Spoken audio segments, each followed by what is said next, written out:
எல்லாருக்கும் வணக்கங்க. நான் உங்க சிவஸ்ரீ சங்கமேஸ்வரன். நம்ம அஸ்ட்ரோ தமிழ் ஏஐ சேனலுக்கு உங்களை வரவேற்கிறதுல ரொம்ப சந்தோஷப்படுறேன்.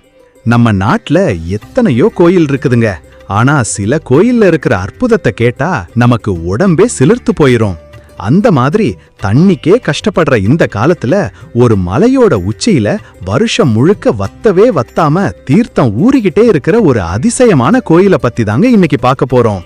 அது எங்க இருக்குன்னா நம்ம கிருஷ்ணகிரிக்கு பக்கத்துல தர்மபுரி மாவட்டத்துல அரூர் கிட்ட தீர்த்தமலைன்னு ஒரு மலை மேல இருக்குதுங்க. அந்த கோயிலோட வரலாற்றை கேட்டீங்கன்னா நீங்க நேரா ராமாயண காலத்துக்கே போயிருவீங்க. நம்ம ராமர் இருக்கார் இல்லைங்களா, அவரு ராவணனை கொன்னதுனால வந்த பிரம்மஹத்தி தோஷம் போகணும்னு சிவனுக்கு பூஜை செய்ய முடிவு பண்றாரு.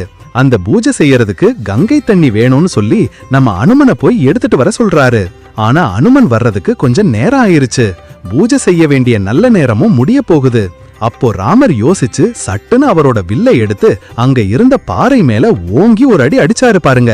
என்ன ஆச்சரியம், அந்த பாறையிலிருந்து கங்கை தீர்த்தமே பொல பொலன்னு ஊத்த ஆரம்பிச்சிருச்சு. அந்த தண்ணிய வச்சுதான் ராமர் அன்னைக்கு சிவபூஜைய முடிச்சாரு. ராமர் தன்னோட அம்பால உருவாக்கின அந்த தீர்த்தம் தான் இன்னைக்கும் ராம தீர்த்தம்னு அங்க இருக்கு.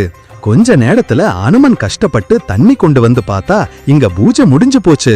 அவருக்கு மனசு ரொம்ப கஷ்டமாயிருச்சு.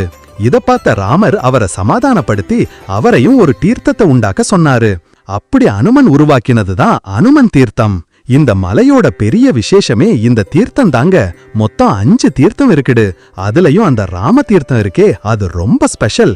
அந்த பாறையிலிருந்து வர்ற தண்ணி நீங்க எவ்வளவு எடுத்தாலும் குறையவே குறையாது. அது மட்டும் இல்லப்பா, அந்த தண்ணியில ஒரு புழு பூச்சி கூட வராது. எப்பவும் அப்படியே கிறிஸ்டல் கிளியரா இருக்கும். சரி, இந்த கோயிலுக்கு போனா என்ன விசேஷம்னு கேக்குறீங்களா? முக்கியமான சங்கதியே இதுதாங்க. இங்க இருக்கிற தீர்த்தத்துக்கு தீராத வியாதிய கூட தீக்கிற சக்தி இருக்குன்னு மக்கள் ரொம்ப உறுதியா நம்புறாங்க. வருஷ கணக்குல மருந்து மாத்திரை சாப்பிட்டும் கேட்காத வியாதி இருக்கிறவங்க கூட இங்க வந்து இந்த தீர்த்தத்துல குளிச்சிட்டு இங்க இருக்கிற தீர்த்தகிரீஸ்வரர் சாமியையும் வடிவாம்பிகை அம்மனையும் கும்பிட்டு போனா அவங்க வியாதி பஞ்சா பறந்து போகுதுன்னு சொல்றாங்க. அது போக நம்ம பாவம் எல்லாம் இந்த தீர்த்தத்துல குளிச்சா போயிரும்னு ஒரு நம்பிக்கை இருக்குது. இந்த கோயிலுக்கு போகணும்னா தர்மபுரியில இருந்தோ அரூர்ல இருந்தோ பஸ் பிடிச்சு தீர்த்தமலைக்கு போயிடலாம். கோயில் மலை மேல இருக்கு. ஐயையோ, மலை ஏறணுமேனு பயப்பட தேவையில்ல. நல்லா படிக்கட்டு இருக்கு. முடியாத பெரியவங்களுக்கு வண்டி போறதுக்கு ரோடு வசதியும் இருக்கு. அதனால கவலைப்பட வேண்டாம். உங்க வாழ்க்கையில தீராத கஷ்டமோ தீராத வியாதியோ இருந்தா கண்டிப்பா ஒரு தடவை இந்த தீர்த்தமலைக்கு போயிட்டு அந்த புண்ணிய தீர்த்தத்துல நீராடிட்டு வாங்க. நிச்சயமா ஒரு நல்ல மாற்றம் தெரியும். இந்த தகவல் உங்களுக்கு பிடிச்சிருக்கும்னு நான் நம்புறேன்.